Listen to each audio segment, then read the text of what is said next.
Hola, bienvenidos a Vivir Milagros en el Japón. Tenemos que agradecer a Delta Airlines y a Miki Tours por ayudarnos a llegar a este hermoso país para conocer la historia de muchos peruanos que han hecho patria y que ponen, por supuesto, el nombre del Perú en alto.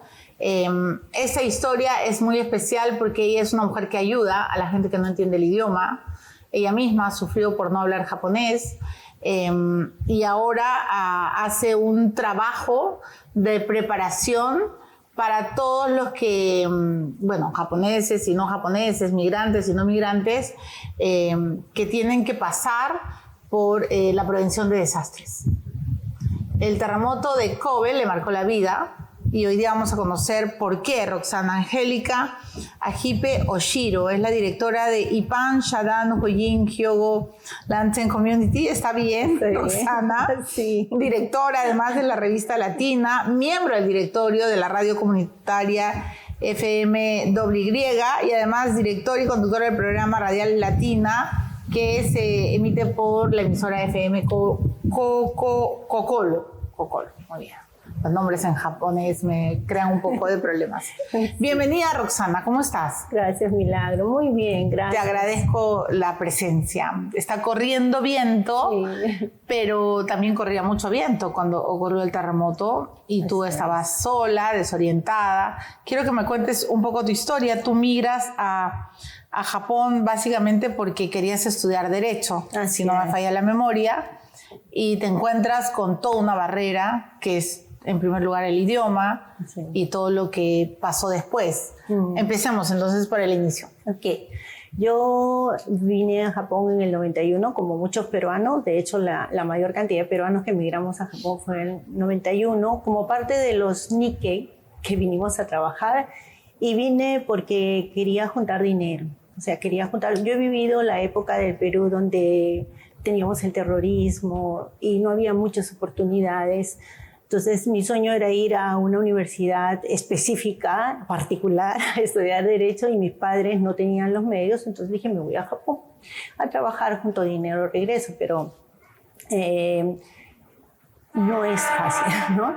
No fue fácil. No fue fácil porque uno yo creo que no piensas mucho, dices voy porque estás joven y quieres cumplir tus sueños, pero al llegar te encuentras con una realidad muy diferente. Siempre digo, por ejemplo, y lo digo en mis charlas o cuando hablo con japoneses, los extranjeros que venimos acá nos chocamos con tres paredes. Primero la pared idiomática, luego es la pared cultural y luego es también la del corazón o kokoro, como se dice en japonés. ¿Por qué? Porque nosotros tenemos la forma de sentir y de expresar nuestro cariño y de recibirlo es muy diferente, ¿no?, a la cultura japonesa, y muchas veces eso también nos hace chocar al comienzo, hasta que no entendemos, o sea, hasta que no aprendes el idioma, no entiendes la cultura, no encajas, te sientes muy mal, ¿no? Te sientes fuera del cuadro. Yo cuando llegué, a pesar de que habían pasado 4 años y como todos me dediqué a trabajar, cuando ocurrió el terremoto de Kobe yo no hablaba nada de japonés, o sea, había aprendido algunas palabras dentro del trabajo que me ayudaban a hacer mi trabajo, pero en la vida cotidiana, donde vivía ni siquiera conocía lo que había cerca, nunca había tenido la experiencia de Perú. Perú no es un país donde yo nunca en mi vida había hecho un simulacro de evacuación. Claro, nada. Ahora hay más simulacros de tsunami, de terremoto, pero en esa época, de acuerdo. Y de pronto, bueno, vamos a llegar al terremoto, pero tú entonces, cuando llegaste no sabías nada de Japón, japonés. No te enseñaron en casa. No, porque mi mamá, o sea, mi abuelo es de Okinawa, de ahí me viene el apellido Oshiro. Mi abuelo falleció cuando mi mamá era pequeña, y no, algunas palabras como okane, ¿no?, o gohan, pero... ¿Qué es okane? Okane es dinero, gohan es arroz, ¿no?, comida, pero más de eso no. Entonces, en realidad yo llegué aquí sin saber nada de japonés. ¿Y llegaste también a trabajar en fábricas? Nosotros llegamos para trabajar en un hotel, vivimos en grupo. Entonces estábamos de asistentes de las trabajadoras que eran japonesas para atender a los clientes o kyakusan. ¿Tú llegaste casada? Yo llegué, tenía a mi novio y justo él no es descendiente, entonces le dije, me voy a Japón. ¿Y cuándo vienes? No sé. Entonces vamos, le digo vamos, porque él no es descendiente. Entonces yo tenía temor de decirle vamos porque yo no sabía qué me esperaba acá. Decidiste casarte. Teníamos que casarnos para venir y sí, vinimos juntos. Y fue bueno, ¿sabes? Venir con alguien, porque yo creo que si hubiera estado sola, de repente no hubiera soportado, no hubiera resistido todo lo que hemos pasado. Empezamos a trabajar en el hotel, ahí vino el problema cultural. Un día me mandan a atender a un grupo yo no tenía que hacer ese trabajo, pero mis superioras me mandan adentro a atender a las personas que estaban ahí, los clientes, tomando su cervecita, y uno de ellos me toca. Entonces tú sabes que para nosotros es imperdonable. Entonces salí enojada, me puse a llorar, mi esposo también, fuimos a hablar, nos quejamos, el cliente tiene la razón, la cultura aquí es así. O sea, ya. Entonces con un intérprete que estaba en medio, entonces yo dije, no, aquí no es mi sitio. O sea, ¿Y te fuiste? Bien, nos tuvimos que ir con mi esposo y ahí nos fuimos a trabajar solos. Mira, que no sabíamos, tratando de conectar con otras personas, otros latinos, otros peruanos. Llegamos a una empresa de brasileros, nos fuimos a Guma, que ahora es una de las ciudades más, Isesaki precisamente, donde está la mayor cantidad de latinos. Y ahí trabajamos en Subaru hasta que mi esposo enferma, trabajando en la línea de madrugada, se toma una Coca-Cola helada y le da una neumonía. Y me dice... ¿A cuánto tiempo de llegar a Japón? Teníamos año y un mes. ¿Ya? Sí, año y poco.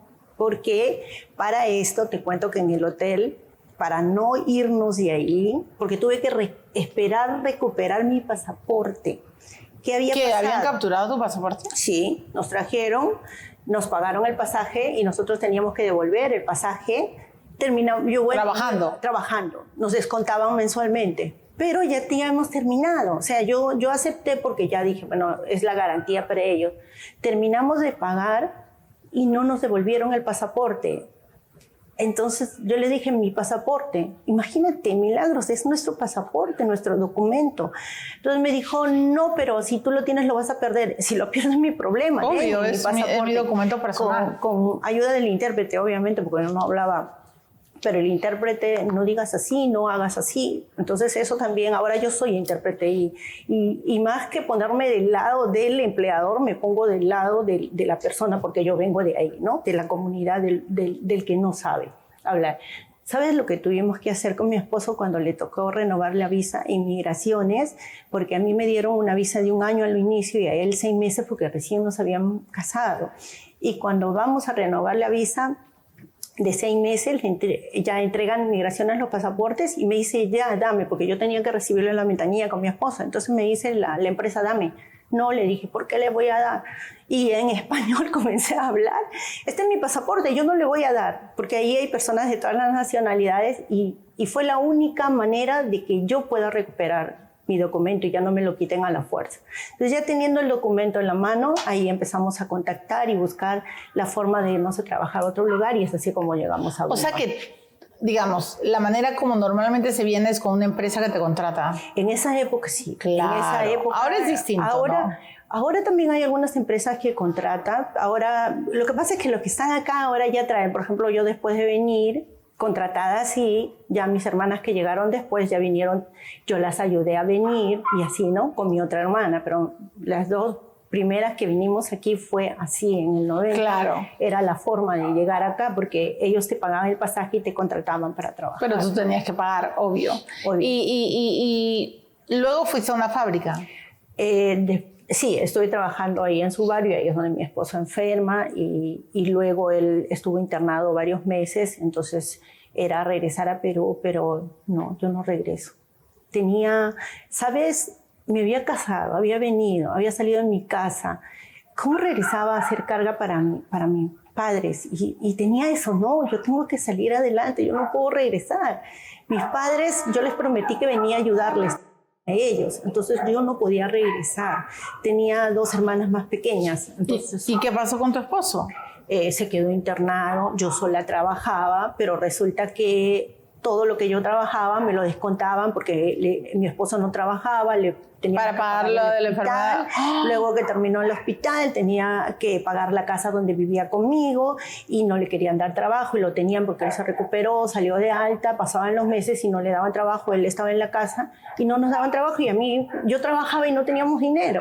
Entonces ahí mi esposo justo contactó con unos chicos que habían estado con nosotros en el hotel y ahí es donde nos vamos a Kobe y desde ahí nos cambió la vida porque en verdad en Kobe hasta ahora vivo ahí y hemos encontrado un lugar muy, muy bonito donde nos hemos podido desarrollar, ¿no? ¿Y en qué empezaste a hacer en Kobe? En Kobe llegué como todos a trabajar en fábrica. En el caso de mi esposo fue a trabajar en una fábrica de gomú y ahí no había trabajo para mujeres, entonces los dueños eran coreanos y estos señores me consiguieron a mí trabajo en una fábrica de zapatos y ahí estaba yo tranquila, feliz, me gustaba la línea era divertida porque hacíamos varias cosas. Yo estaba en la parte final de los zapatos, entonces limpiábamos, pasábamos a poner pasadores, dependiendo del modelo cambiaba lo que había que hacer. Claro, ¿y cuánto tiempo estuviste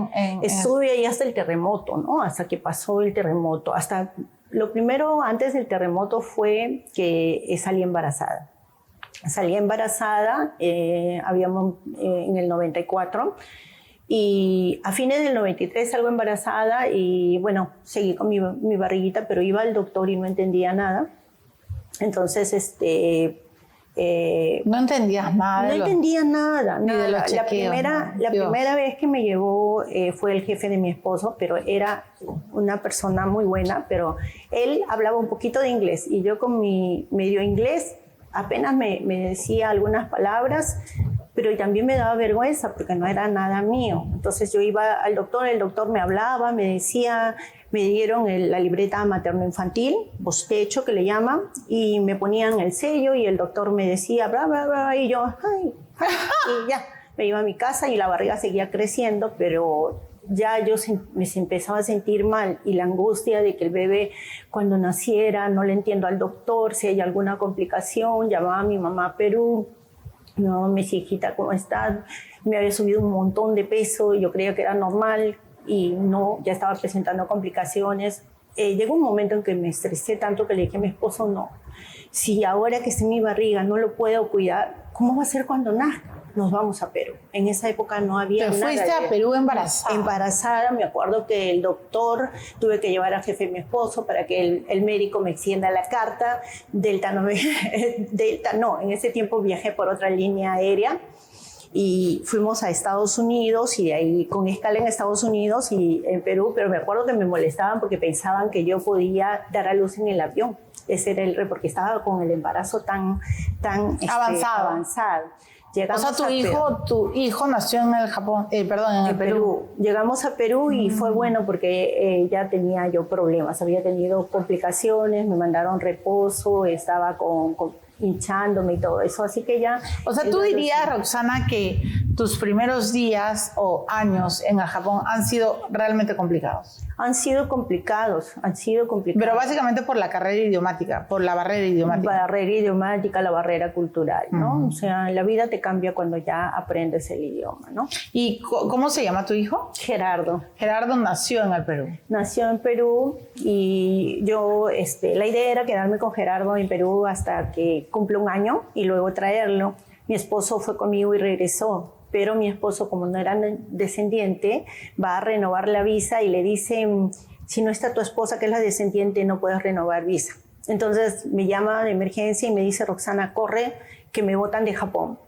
Mi mamá me dice, ¿y qué hago con el bebé? No tiene visa, recién ha salido. Mi mamá me dice, no te preocupes, yo te lo veo, anda a donde César. ¿Recién nacido? Recién, lo dejé de 2 meses. Llegué a Japón para esa emergencia con la idea de regresar rápido a donde estaba mi bebé. Lloraba todos los días, me acuerdo. Porque tuve que hacer el tratamiento para cortar la lactancia. Ay, Dios mío, Roxana. Con pastillas y todo eso. ¿Cuánto tiempo dejaste a tu bebé? No, pero es que todavía falta porque ya estaba pensando de que salga la visa y de mi esposo y regreso a recogerlo y ocurre el terremoto de Kobe. Y ya no pude volver hasta cuando él tenía 2 años. ¿Por qué no pudiste volver? Porque yo quedé muy mal después del terremoto. Quedé muy mal, la verdad. Fue para mí, yo creo que cada persona vive la experiencia muy diferente, pero para mí fue muy duro. ¿Te traumaste? Me traumé, yo quedé como que yo ahora entiendo qué era, estaba en depresión. O sea, en ese momento no entendía, no tenía ganas de nada, tenía mucho miedo, las réplicas seguían, no podía ni siquiera estar en el cuarto, dormía sobresalto. De hecho, las 2 primeras semanas después del terremoto no podía entrar a ninguna edificación. Me la pasé viviendo en un carro de la empresa que nos prestaron y nos pusieron ahí en el patio. ¿Te morías de miedo? Era horrible, sí. Es que yo no sabía que en Japón, yo no sabía que en Japón es difícil, claro, en ese momento yo no sabía que las construcciones eran antisísmicas y yo veía a la gente que entraba ahí, pero yo tenía miedo. De que se cayera. Claro, de que se cayera. Tú venías con tu gen peruano. Sí. Claro. Entonces... pero imagino lo terrible cómo se había movido la tierra en el terremoto. Fue terrible. ¿Sabes qué parecía? Parecía como que estábamos durmiendo porque fue a las 5:46 de la mañana y sentimos como que, no sé, parecía que caían cerros, rocas y luego un movimiento. Era como si nosotros estuviéramos dentro de una caja y hacían esto y luego esto. Y yo honestamente pensé que era el fin del mundo, del tanto que me habían contado desde chiquita, había escuchado hablar que algún día se va a acabar el mundo. ¿Pensaste que era el fin del mundo? Al comienzo pensé que era eso. Y luego salir, no saber a dónde ir. Pero estabas con tu esposo. Estaba con mi esposo y él me decía, cálmate, y yo no me podía calmar. Si hubiera estado sola, yo no sé qué hubiera sido. Estaba con mi esposo. Qué increíble esta historia. Escuchen, pero hay más, porque Roxana Angélica Ajipe Oshiro realmente es una sobreviviente. Ella ha pasado por este periodo de la depresión tan espantosa del migrante. Después del receso vamos a escuchar qué pasa con una madre cuando tiene que dejar a su bebé. Porque ella ha dicho que acá en Japón se tuvo que cortar la leche. No puedo ni imaginar su dolor. Complicado, pero hoy día Roxana sonríe. Y Roxana ayuda a mucha gente. Así que después de esta pausa vamos a ir contando la historia de la mujer que ha dedicado su energía últimamente a ayudar a la gente para prevenir desastres. Regresamos de inmediato. Estamos haciendo Vida y Milagros en el Japón.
De Shibuya, hay demasiada gente, peor que en el Metropolitano, de todas maneras. Y si no entras, o sea, tienes que entrar como sea. Estamos en hora punta, así que vamos a ir a este famoso cruce de Japón.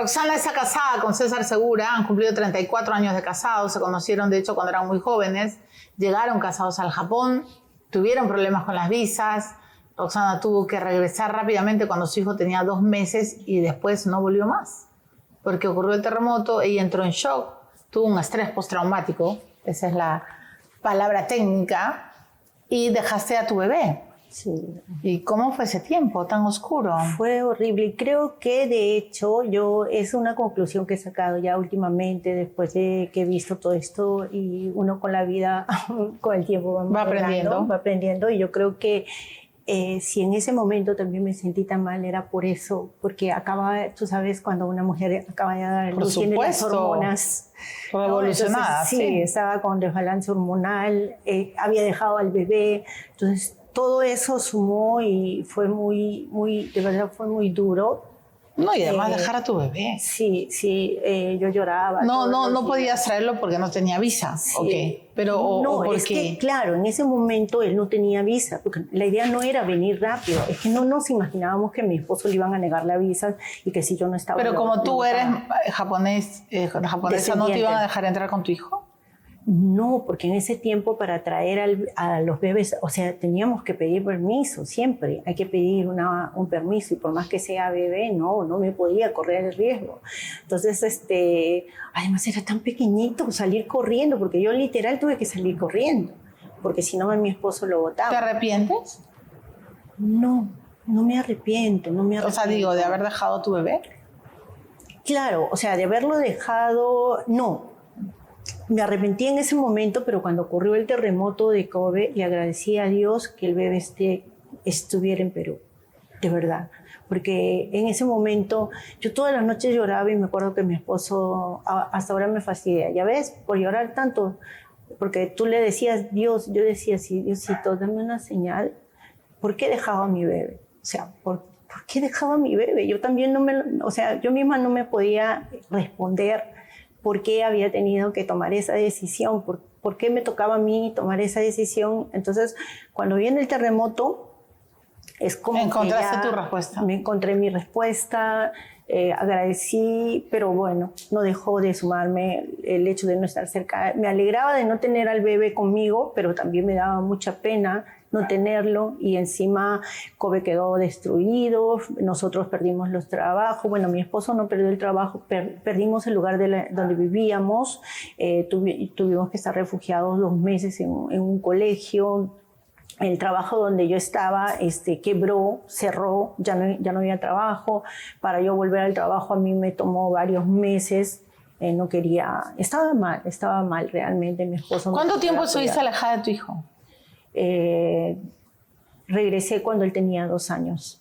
Regresé a recogerlo. Ay, Roxana. Siempre hablaba. ¿Y cómo has curado esa herida? Desde que estuve con él, siempre tratando de comunicarme. Al inicio, me acuerdo que cuando lo trajimos, cuando llegué a Perú también fue otro proceso, porque él ya tenía 2 años, no me conocía. Claro. Él pensaba que mi mamá era su mamá. ¿Y qué sucedió? Que mi mamá le da un derrame muy joven y muere de un momento a otro. Y eso es lo que a mí me hace correr a Perú a hacerme cargo de mi hijo. Entonces llego y él era un niño que estaba había perdido a su abuelita y para él era su mamá y estaba molesto con la vida. Me tocó ir a la psicóloga y tratar de ayudarlo a él en su proceso y ayudarme yo para poder encajar con él, para que él me conozca, reconozca que yo era su madre. Todo fueron como 10 meses. Y ya hasta que cuando ya él... ¿Te quedaste 10 meses en el Perú? Sí, claro, con él todo. Es que no era un paquete que yo iba y recogía, ¿no? Es una persona y yo tenía que... Para que él vea, éramos los dos los que íbamos a venir, me lo iba a traer, lo iba a sacar de su entorno, de su casa, de la que él creía que era alejarlo de... Ya no estaba mi mamá, pero estaba mi papá. Él creía que mi papá era su papá, ¿no? Y que los hijos de mis hermanas con los que se criaban eran sus hermanitos, ¿no? Entonces yo tenía pero escúchame, ¿qué vida tan dura has tenido? Sí, no sé, todo complicada, ¿no? Sí, ¿no? Sí, o sea, ahora que lo pienso, veo lo cuento y me dicen lo mismo que me dices, pero yo lo he vivido así y no, no lo siento tan complicado. O sea, he tratado de hacerle frente a cada momento y siempre... Claro, pero para una mujer que recién, o sea, bueno, a ver, cuando traes un bebé al mundo, lo único que quieres es estar al lado de tu bebé. Así es, así es. Entonces, de hecho, pues separar a la mamá del hijo creo que es lo peor que puede pasarte, pero tú lo has superado poco a poco, has regresado, o sea, pero te han pasado, ha habido una cadena de hechos, uno más que el otro, ¿no? Sí, que nos ha hecho tener todo esto, ¿no? Y sí, ahora, por supuesto, desde los 3 años que los trajimos, él está aquí. Gerardo se ha educado en Kobe. Y él es el que te apoya, ¿no? Con tus proyectos de prevención. Siempre, sí, él es el que está ahora en Perú realizando, está de coordinador general del proyecto, ¿no? Él está en Perú, no porque acá. El proyecto, él vive con nosotros, pero por estos 5 años de proyecto, él cada año tiene que estar 10 meses en Perú y 2 meses aquí trabajando. O sea, 10 meses trabaja en campo, en el distrito de Mi Perú por este proyecto. Viene a Japón 2 meses, aquí con el equipo se reúne y alineamos un balance de lo que ha sido este año de proyecto y lo que se va a hacer en el próximo año de proyecto. Se prepara, se ponen los materiales, todo y nuevamente parte, ¿no? Y así está, ya este es el 3er año que hemos empezado, ¿no? Y Gerardo, de los 5, por ejemplo, somos 7 el equipo de personas que son 5 japoneses y él y yo que somos peruanos, pero de todos nosotros él es el único que es peruano, como yo, pero la diferencia entre Gerardo y yo es que para él su primer idioma ha sido el japonés porque él ha estudiado toda su educación acá y ha ido a la universidad. Claro. Aparte de que en casa hemos luchado mucho para que no pierda el español, gracias a Dios lo conservó. O sea, tiene 2 idiomas, lo cual le da ventaja. Entonces él es ahorita, si Gerardo no está en medio, no hay comunicación, porque los de Perú no hablan japonés y los de Japón no hablan español al nivel de que se necesita, ¿Y ¿no? tú hablas japonés? Yo sí he aprendido. ¿Cuánto tiempo te demoró aprender japonés? Mira, los primeros 4 años antes del terremoto, siempre trataba de aprender, pero no le ponía mucho ¿no? ¿Interés? Interés no, sino siempre estaba cansada, trabajaba mucho, creo que nos pasa a todos en Japón. Pero después del terremoto toqué fondo, después de que toqué fondo me dio la depresión, dije no, tengo que salir adelante. Llegó un momento en que dije no, tengo que salir adelante, tengo que ser fuerte, tengo que traer a Gerardo, tengo que salir aquí adelante. Claro, despertaste. Desperté y bueno, otro terremoto no me vuelve a agarrar así desprevenida. Y lo primero que tengo que hacer es aprender el japonés y prepararme, ¿no? Y ahí es donde... ¿Y cuánto tiempo te demoró aprender japonés? Mira, y lo más curioso es que ha sido todo un proceso, no ha sido rápido. En el trabajo andaba con mi diccionario, con mi librito. En esa época no había traductores, Google ni nada de eso. No había internet. No había WhatsApp, no había nada. Entonces yo trataba de siempre preguntar, estar tratando de preguntar, aprendiendo y de hecho, así, ¿no? Todo el tiempo. Hasta ahora mismo estoy aprendiendo, hasta ahora mismo estoy estudiando. Yo creo que el japonés es un idioma que es muy difícil. Es muy difícil y sigo. Ahora hablo y me defiendo hablando, pero por ejemplo la lectura y la escritura es muy difícil. Todavía no puedes. Pero bueno, has logrado bastante, ¿no? O sea, para empezar a superar tus miedos. Sí. ¿No? Sí. Vamos a ir a una pausa, ¿te parece? Gracias. Estamos complicado, ¿ah? Yo les digo ya que estoy entrevistando a varios migrantes, complicado porque, claro, llegas, no hablas el idioma, encima como en el caso de Roxana, te pasan cosas que no deberían de pasar y encima un terremoto. ¿Cómo haces para sobrevivir? La buena noticia es que con la participación de expertos japoneses y de peruanos, ella está haciendo educación sobre desastres naturales con esta fundación que tienen en el Colegio Fe y Alegría, 33 y 5 escuelas de la comunidad Nikkei. Eso es lo bonito, ¿no? Que al final cuando todo empieza a florecer, pues nunca se olvidan del Perú ni de apoyar a los peruanos. Regresamos con Roxana Hipe. Estamos haciendo Vida y Milagros en el Japón. De hecho, este cruce es el cruce peatonal más concurrido del mundo y como ustedes ven es la sincronización entre el caos y el orden, porque nadie se empuja, todos cruzan, así que nosotros también vamos a cruzar.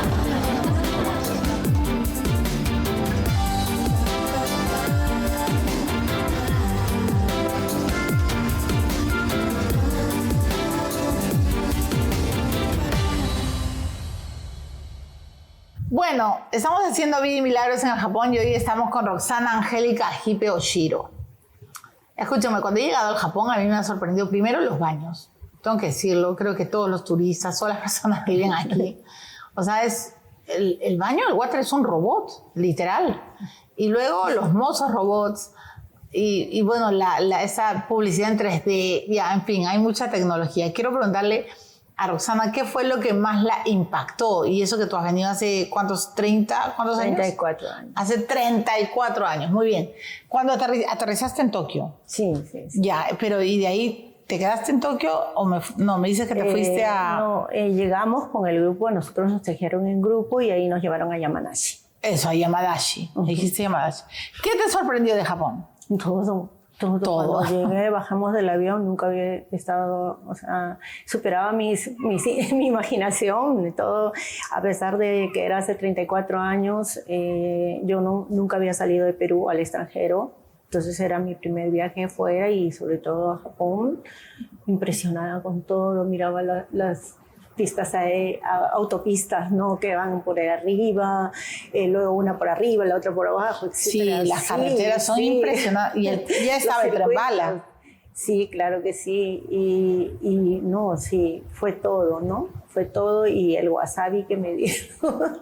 El wasabi. Lo que pasa es que eso fue... El otro día también comí un ají, no era wasabi, pero uno que no podía respirar. Ese es wasabi.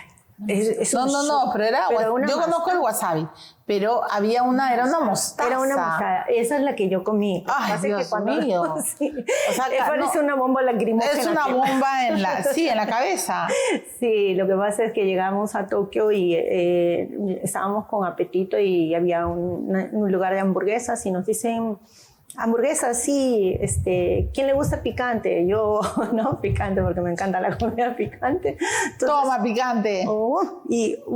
No, es otro picante, te pica. No, yo tuve que votar. Sí. No podía ni respirar. Te digo de que hasta ahora no lo puedo comer. No, ¿quién va a poder comer? Ha sido un shock para mí. Solo los japoneses y los que aman el rocoto, los peruanos. Sí. ¿Y qué otra cosa te impresionó? Todo, la amabilidad de las personas, el orden, la limpieza y la tranquilidad con la que puedes caminar, ¿no? Y eso es lo que hasta ahora... Eso es impagable, ¿no? La seguridad. Sí, o sea, eso es lo que... Mira, yo me acuerdo que los primeros días, cuando nos daban descanso en el trabajo, nos íbamos ahí a caminar, a ver tiendas y soy bien olvidadiza. He dejado 2 veces la cartera, así, y por ver algo... Y he dejado la cartera y luego salí y me he ido y atrás mío. Por tu cartera. A entregarme la cartera, ¿no? O sea, pero escúchame, eso sería imposible en el Perú. Lamentablemente. Y cuando tú querías ser abogada, sí. Y uno cuando es joven siempre tiene sueños, ¿no? Uh-huh. Quiere ser, no sé, pues abogada, médico, actriz, ya lo que sea. ¿Cuándo te diste cuenta que no ibas a ser abogada? ¿Cuándo ya te hablaste a ti misma y dijiste, no, yo... Cuando llegué a Kobe y empecé a trabajar, dije, no, yo creo que, ¿sabes, Milagro? Yo sentía que yo tenía algo en Kobe, porque yo no llegué a Kobe, pero yo siempre quería ir a Kobe. Mi abuelo es de Okinawa, pero yo no quería, mi punto, o sea, mi fijación no era Okinawa, era Kobe. Mi abuelo partió del puerto de Kobe.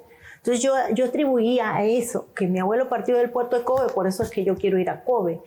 Pero ahora con todo lo que hago y he podido desarrollar en Kobe, a pesar del terremoto que pasé en Kobe, yo encuentro la respuesta de que yo presentía, me imagino que en Kobe iba a poder encontrar una forma de hacer algo que me guste, que sí, al comienzo fue difícil, pero que lo he podido superar y que ahora no solamente me he podido ayudar, he podido sacar adelante a mi familia junto con mi esposo, sino estoy pudiendo ayudar a personas claro. Aquí y me ha permitido llevar ayuda a nuestro país, ¿no? Entonces, creo que eso es, ¿no?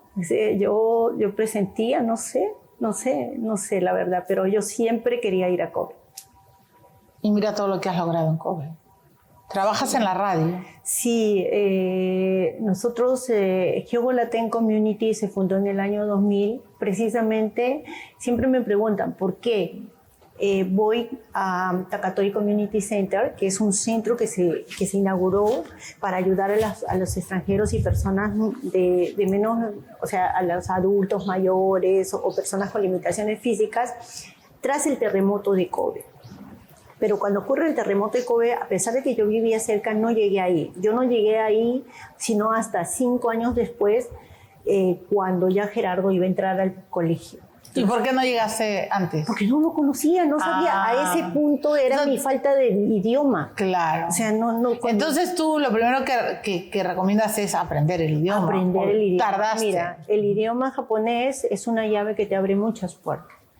Y siempre yo trato de recomendar eso. No es fácil, obviamente hay que buscar tiempo, pero por lo menos no voy a decir que tienes que leer y escribirlo, no, pero por lo menos hablar te va a ayudar mucho. Te puede ayudar. Mira, cuando tú no hablas el idioma, te sientes frustrado, no puedes reclamar, no conoces tus derechos, tampoco tus obligaciones, pero hay cosas que tú no entiendes, porque la cultura es muy diferente, que cosas que para nosotros lo tomas, andamos a la defensiva. O sea, mientras tú no hablas el idioma, andas a la defensiva, porque a mí me pasó. Claro, porque no entiendes nada. No entiendes y siempre estás... Y con la cultura que es tan diferente, lo tomamos a mal, estamos muy susceptibles, encontramos muchos problemas para desarrollarnos, no solamente nosotros, los peruanos que hemos venido a Japón, hemos venido como de caseles, o sea, a ganar dinero para irnos por 2, 3 años y irnos. Todos vinimos con esa idea, pero ha pasado el tiempo y nos hemos quedado. Ya no hemos venido solamente por un tiempo. Yo digo, ya somos aquí inmigrantes, ya estamos aquí, ya estamos asentados en este país, ¿no? Entonces... pero pudiste haber regresado al Perú. Pude haber regresado, pero yo elegí quedarme, ¿no? Porque ya dije, no, yo siento que cuando traje a Gerardo y por Gerardo, dije no, y ahí es donde también empiezo, ¿no? En la búsqueda de que Gerardo vaya a la escuela fue un gran reto para mí. Mi esposo me dijo, deja de trabajar y encárgate de la educación de Gerardo. ¿Cómo me encargo si todavía mi japonés no es suficiente? No me entendía con la profesora. Salí corriendo a Takatori Community Center a pedir ayuda. Y ahí es donde llego y comienza toda mi historia con eso del trabajo de comunidad y todas las actividades que realizo actualmente, ¿no? ¿Y hiciste amigos? ¿Dónde? Acá en Japón. Muchos amigos. Okay. Muchos amigos, pero después de aprender japonés ahora... O sea, no es una sociedad cerrada. No. Uh-huh. O sea, yo creo que tú no entiendes a los japoneses por la cultura, ¿no? La diferencia cultural. Tienes que entender, pero una vez que ellos se abren, son muy buenas personas. Ay, no, sumamente respetuosos. Pero además. Eso también tú tienes que retribuir, ¿no? O sea, no podemos venir con cosas, o sea, a donde fueras, haz lo que vieres, ¿no? No podemos venir con algunas cosas que tenemos los latinos a veces, ¿no? Por ejemplo, si haces una cola, ponte en la cola y respeta, ¿no? Si estás comiendo algo, no lo botes ahí. Si subes al tren aquí, no se hace bulla en el tren, entonces no lo hagas. Simplemente, si nosotros aprendemos, ¿no?, a conocer la cultura y a respetar, Japón es un lugar muy bueno para vivir, ¿no? Yo creo que cada uno busca cómo vivir su vida, ¿no? Puedes dedicarte a trabajar a una fábrica, pero también eso es muy duro. O sea, llevar mucho tiempo trabajando en fábrica es muy duro, ¿no? Entonces, ya trabajas, pero también diviértete, busca salir, busca relacionarte. Sí, claro, relájate. Sí. Sí te entiendo, porque luego vienen los espíritus chocarreros. Vamos a la pausa. Regresamos, estamos haciendo vida y milagros en el Japón.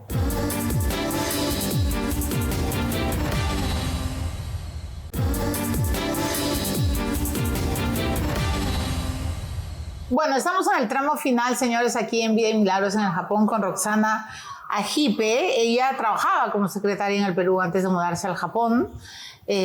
Bueno, ya nos ha contado que quería ser abogada, pero luego todo fue cambiando, fue como un torbellino lo que ocurrió en su vida aquí. Y creo, entre otras cosas, que aprendiste el japonés para enfrentar la vida escolar de tu hijo. Así porque es. Cuando ya los niños van al colegio, ¿cómo le entiendes a la profesora, no? Claro. ¿Cuán difícil es aprender japonés? Bueno, el idioma japonés es muy complejo, ¿no? Y más que nada al inicio aprender era tratar de comunicarme, porque aquí la escuela es muy participativa, los padres tienen que participar mucho. Todos los días la escuela te manda el Renrakucho, que le llaman el cuaderno de información, de comunicación, todo en japonés, lo tienes que leer y escribir la respuesta y enviarlo, ¿no? Y eso es parte de la educación de tu hijo. Y luego me llegaban todos los días información de la escuela que yo no sabía, miraba así. Entonces, eso fue un gran reto para mí con el idioma. ¿Dónde estudiaste? Primero fui por ayuda, no a estudiar, sino fui por ayuda a una ONG, Eduardo Kids Community, que ayudaba precisamente a las madres como yo, con madres extranjeras.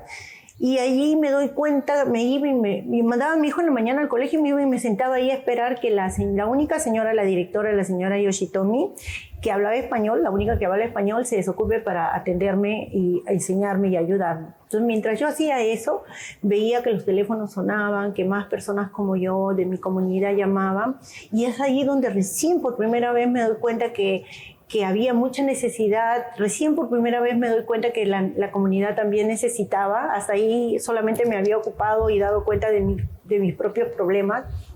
Entonces me ofrecí como voluntaria para que, como ella me enseñaba, yo también quería ayudar. Entonces empecé a coger el teléfono y primero así empiezo. Como yo recibía las llamadas, le decía yo si te me en español, ella me explicaba en español, pero habían palabritas que me iba enseñando.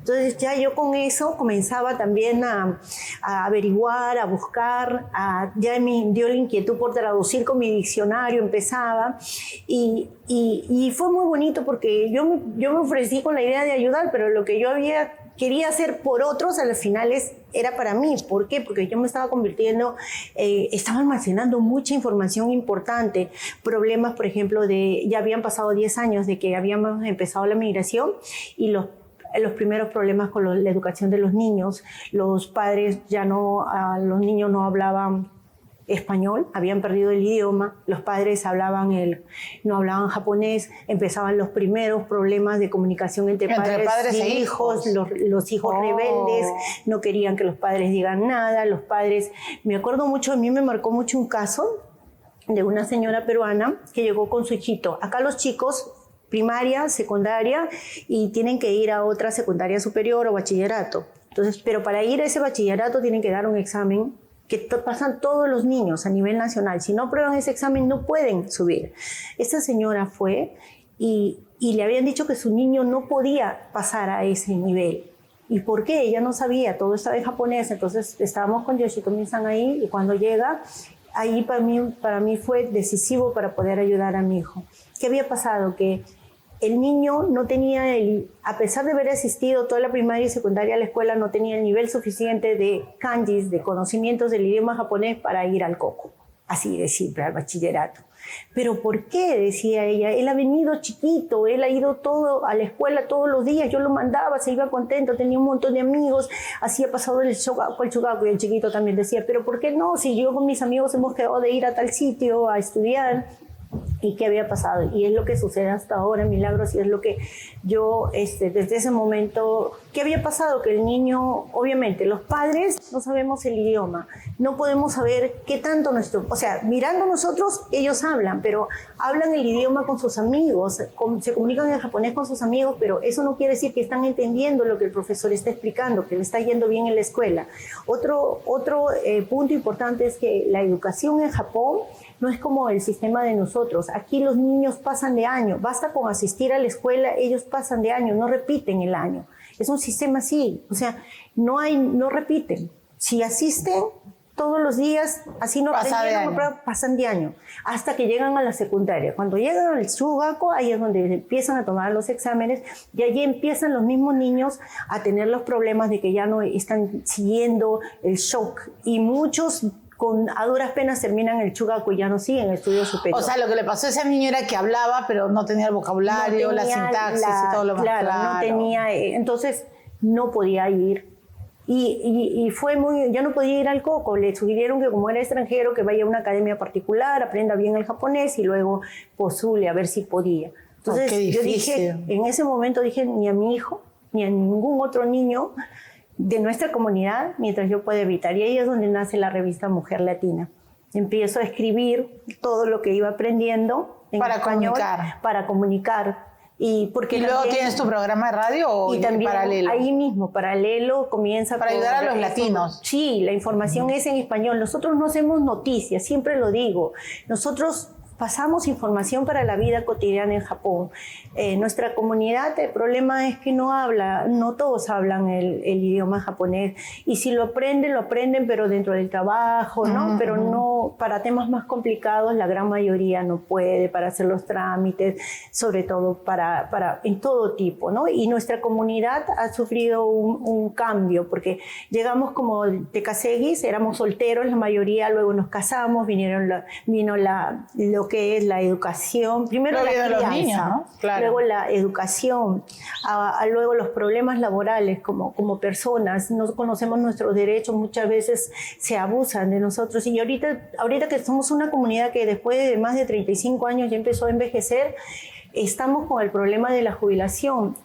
Han trabajado muchos años aquí y no han aportado pensiones de jubilación, la gran mayoría.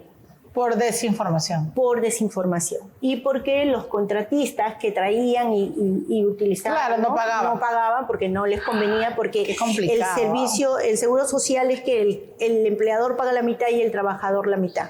Entonces el empleador no quería... Pero tú estás ahí para ayudarlos, ¿no? Ahora estamos haciendo todo eso. Es una gran labor. Utilizamos la revista Latina, que es impresa una vez al mes, el programa de radio, que es todos los días miércoles, y la página web y el Facebook para dar información para la vida cotidiana. Y esto es que a partir del 2011 nos lleva por primera vez, a mí me pasó el terremoto de Kobe, pero yo me quedé con esa experiencia guardada y me preparé yo, pero no me había dado cuenta que nuestra comunidad no estaba preparada hasta que ocurre lo del 2011. Cuando ocurre lo del 2011, a pesar de que estábamos, o sea, la zona donde hubo el desastre no había casi, de hecho hay una sola peruana allí que sobrevivió al tsunami. Pero con el tema de Fukushima, ¿no? De la nuclear de Fukushima y las noticias que se generalizaron, que no había información en español, la gente entró en pánico, nuestra comunidad entró en pánico y ahí es donde yo me di cuenta que tenemos que prepararnos también el tema de prevención. Vivimos en un país donde hay tantos desastres y sobre todo después del terremoto de Tohoku se han prendido las alarmas en Japón por el terremoto de la falla Nankai. Es un terremoto que puede llegar en cualquier momento de magnitud 9 y que va a traer un tremendo tsunami para todas las costas del Pacífico, donde vive la mayor cantidad de nuestra gente, ¿no? Bueno, ojalá no suceda, Roxana. Ojalá que no suceda, pero siempre estamos el hecho de tratar de informar a la comunidad. Desde esa época prepararlos, ¿no? Tratar de informar. Correcto. Tenemos esa posibilidad, por lo menos conozcámosla y esperemos que nunca pase, de verdad, yo espero y le pido. No, yo también, creo que no va a pasar. Pero si Confiemos. ocurriera, Están prevenidos. Por lo menos ya podemos saber cómo salvar nuestras vidas, ¿no? Correcto. Y precisamente eso de tratar de preparar a la comunidad aquí es escuchado desde Perú y es desde mi Perú, que nos piden ayuda al ver todo lo que yo y estaba por eso haciendo han acá. logrado hacer eso. Y me parece maravilloso. Tengo una última pregunta. ¿Cuál ha sido el milagro de tu vida? el milagro de mi vida, yo creo que hay muchos milagros en mi vida, pero creo que el estar viva es un milagro. Después de haber pasado el terremoto y haber vivido una experiencia tan grande, donde murieron más de 6,000 tantas personas, y no saber qué hacer en ese momento, a pesar de eso estoy viva. Para mí eso es un milagro. Y es por eso que ahora esa experiencia trato de utilizarla para fortalecerme yo y para ayudar a otras personas también. Sí, va a ser así. Imagino que te asustaste demasiado, pero Sí. qué bueno que lo hayas reinventado, Sí. ese momento, y ahora están otras personas. Muchas gracias, Roxana. De nada. Bienvenida siempre al programa. Tengo que terminar esta entrevista con una mujer que, como ustedes han escuchado, pues se dedica hoy día a informar, a ayudar a la comunidad latina, porque ella sufrió los estragos de no hablar el idioma, ¿no? Y en un momento tan complicado durante un desastre natural. Roxana Angélica Jipe se llama, y no solo trabaja aquí, sino también en Perú. La mayor lección es que de alguna tragedia, de algún desastre, sacar las cosas positivas y reinventarte. Eso es lo único que nos queda, ¿no? Porque no podemos vivir anclados a ese momento, porque si no, toda la vida vamos a estar sufriendo, ¿no es cierto? Entonces nos volvemos a encontrar en otro episodio con otro personaje. Que estén bien. Estamos haciendo Vida y Milagros en el Japón.